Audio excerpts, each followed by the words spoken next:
राधे राधे, जय श्री कृष्ण। साथियों, आज आपके सामने ज्योतिष संबंधी कुछ विचार विमर्श करने का विचार करके मैं उपस्थित हुआ हूँ। बृहस्पति देवताओं के गुरु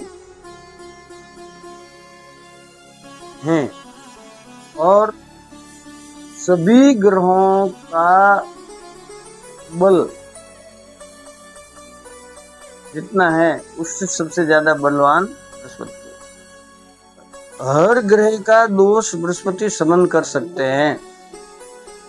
ये छठे, आठवें, 12वें भाव में अगर जन्म कुंडली में होते हैं निर्बल माने जाते हैं। और बुध और शुक्र बृहस्पति के नैसर्गिक रूप से शत्रु है। बृहस्पति मकर राशि में नीच के हो जाते हैं और कर्क में उच्च के होते हैं। दिन बृहस्पति कर्क के थे, उच्च राशि में थे, फलस्वरूप धार्मिक कार्य होते हैं, पीली वस्तुओं में तेजी आती है। बृहस्पति देव उच्च के होते हैं तो साहित्यकार, बुद्धिजीवी, संत, महंत, बड़े पदाधिकारी, इन लोगों पे उनका प्रभाव रहता है, उनका वर्चस्व बढ़ता है। बृहस्पति नीच राशि में होते हैं कविगण, शास्त्री, संत महंत, गुरुजन, इन लोगों पे कई प्रकार के नकारात्मक प्रभाव डालते हैं। भगवान श्री बृहस्पति है, अभी मिथुन राशि में जा रहे हैं वक्री होके। जब कोई अपनी राशि छोड़ के ग्रह दूसरी राशि में जाता है तो वक्री कहलाता है, और आगे की राशि में प्रवेश करता है तो अतिचारी कहलाता है। अतिचारी और वक्री ग्रह कुछ फल देने में निर्बल हो जाते हैं और वस्तुतः उनका जो नैसर्गिक फल है वो प्राप्त नहीं होता है। बृहस्पति जो है वे अगर हमारे निर्बल हैं तो हमें हल्दी की गांठ पीले कपड़े में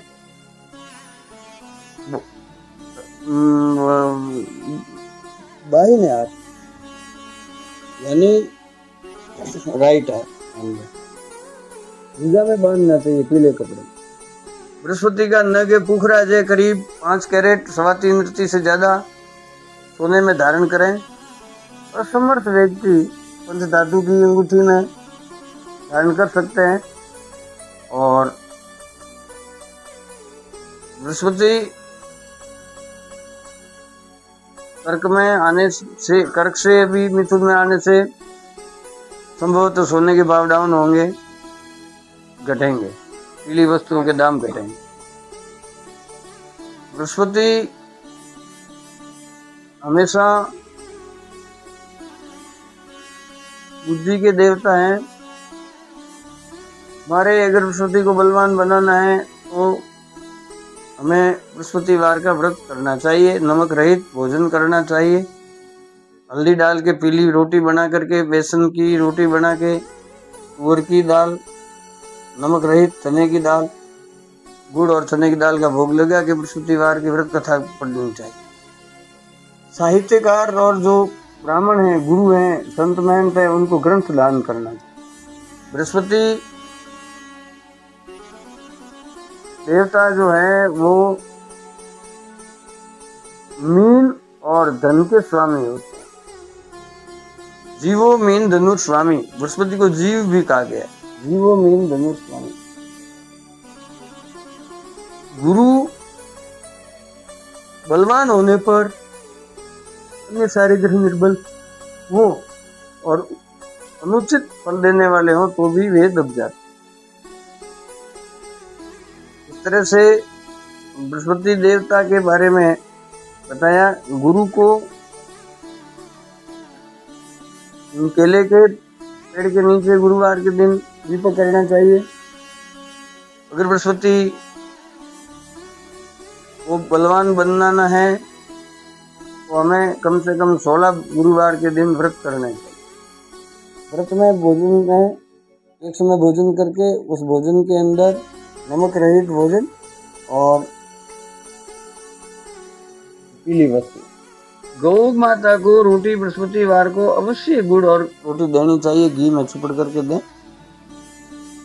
और गुरुवार को सारा गाय के लिए देना चाहिए। बृहस्पति को बलवान बनाने के लिए हमें बृहस्पति के बीज मंत्र को अपने गुरु से गुरुमुख करवा के और जप करना चाहिए।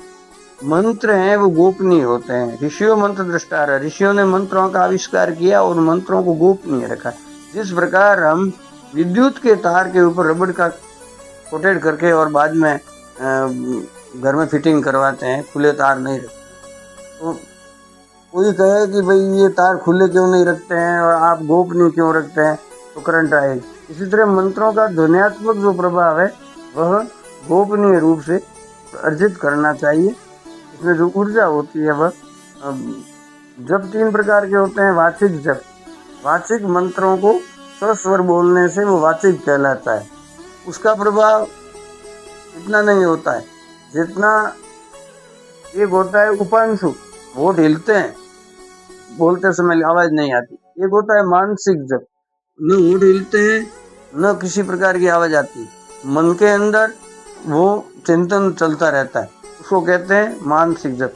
मानसिक जप कलयुग के अंदर ज्यादा फलदायी होते हैं, क्योंकि कलयुग में हम पवित्रता नहीं रख सकते। हर प्रकार के खान पान की पवित्रता हो रही, विचारों की पवित्रता हो रही है, रहन सहन की पवित्रता होती है। तो पवित्रता नहीं रहने पर मानसिक जप करने से कोई दोष नहीं लगता है। दूसरा, आपाधापी के इस युग के अंदर किसी को इतना समय नहीं होता है कि वे जप करके पुरुषन करें, इसलिए। और अगर व्यवसायी ज्योतिषी से जप जपादि पूजन करवाते हैं तो वे करते या नहीं करते इसकी कोई गारंटी नहीं, और वैसे दक्षिणा के रूप में लेते हैं। तो कई पंडित लोग व्यावसायिक रूप से जप जपादि भी करते हैं, अपने विश्वसनीय पंडित से जप करवा लेना चाहिए। बृहस्पति देवता 5वें भाव में अच्छे कारक होने से 10वें और 5वें के कारक है, इसलिए इनका नैसर्गिक रूप से इनकी दृष्टि 9वीं 7वीं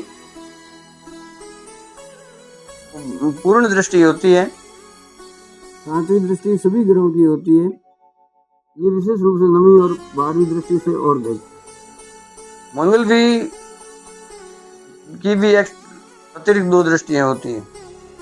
तो जीवो मीन धनु स्वामी, ये मीन और धनु का स्वामी है। और बृहस्पति आज जो अत्याचारी वक्री होकर के अपना राशि परिवर्तन कर रहे हैं, इससे तो प्रभाव देखने को मिलेगा। गुरुवार को अगर पुष्य नक्षत्र है तो अमर सिद्धि योग होता है, इस दिन किए हुए कार्य सफल होते हैं। अगर गुरु की होरा में संबंध स्थापित करने से संबंधित, विवाह से संबंधित, वागदान यानी सगाई से संबंधित कार्य शुरू किए जाए या किसी उच्च अधिकारी से संपर्क किया जाए तो अपना कार्य सिद्ध होता है। गुरु की होरा प्रभावित होती है। और द्विघटिका मुहूर्त होता है, चौगड़िया मुहूर्त होता है और ये होरा मुहूर्त होता है। इस तरह से अलग अलग मुहूर्त होते हैं। 24 मिनट की एक घड़ी होती है, तो करीब वो मुहूर्त का भी ऐसा काल निर्धारित किया गया है। एक घड़ी में 24 मिनट होती है। 1 घंटे में 2.5 एक घड़ी 60 घड़ी का 1 घंटा होता है, यानी 2.5 घड़ी का 1 घंटा होता है। और उसके अंदर 24 2 घड़ी 12, तो 2.5 घड़ी का 1 घंटा होता है। तो हम घंटा मिनट सेकंड और ये जो घड़ी पल आदि विपल आदि जो माप निर्धारित किए हुए हैं उनके आधार पे होते हैं। हमारे बृहस्पति देवता आगे जून में वापस राशि बदलेंगे, इस बार मार्च में फिर मार्गी हो जाएंगे। मार्गी का मतलब है पुनः उस राशि में वापस आना, अपने रास्ते को पकड़ना। पहले जिस राशि में 13 महीने के लिए रहते हैं, और मंगल है वो 1.5 महीना एक राशि में रहता है। सूर्य भगवान, ये जो सूर्य नारायण है और बुध शुक्र महीना रहते हैं, और बृहस्पति शनिदेव है वो करीब 2.5 साल एक राशि में रहते हैं। एक राशि में उनका प्रभाव होता है। राहु केतु का 1.5 साल होता है। इस तरह से प्रत्येक राशि में ग्रह होता है। वृद्धत्व, बालत्व का भी बारे में बताया गया है कि वृद्धत्व में जब वृद्ध हो जाता है वह ग्रह अवस्था में इतना प्रभावी नहीं होता। मध्याह्न परत शुभम, अगर कोई कुयोग हो तो मध्याह्न के बाद वो शुभ हो जाता है, कोई कार्य कर सकते हैं, सुबह प्रभावी ज्यादा रहता है। और ग्रह है वो अगर करुणावस्था में है, बाल्यावस्था में है, मृतावस्था में है, विपन्नावस्था में है, प्रफुल्ल अवस्था में है, ये अवस्थाएं स्पष्ट करके पता लगाया जाता है कि ग्रह कौन सा किस अवस्था में है। हमारे कुंडली के अंदर हमें अगर बृहस्पति उचित स्थान पे है तो मंगल दोष का भी नाश करता है। इस तरह से बृहस्पति देवता के बारे में बताया गया कि हमें बृहस्पति से राधे राधे। आज हमारा ये चैनल है ज्योतिष संबंधी, श्रीमद् भागवत जी संबंधित और आयुर्वेद संबंधित कुछ ऐसी चर्चा है। वास्तु से संबंधित कल कहा था शाम 9 बजे शाम को 4:30 बजे से लाइव आए 9 तारीख को। तो प्रश्नोत्तर के रूप में कुछ ऐसी बातें होती है जो दकियानुसी मान करके और लोग नकार देते हैं।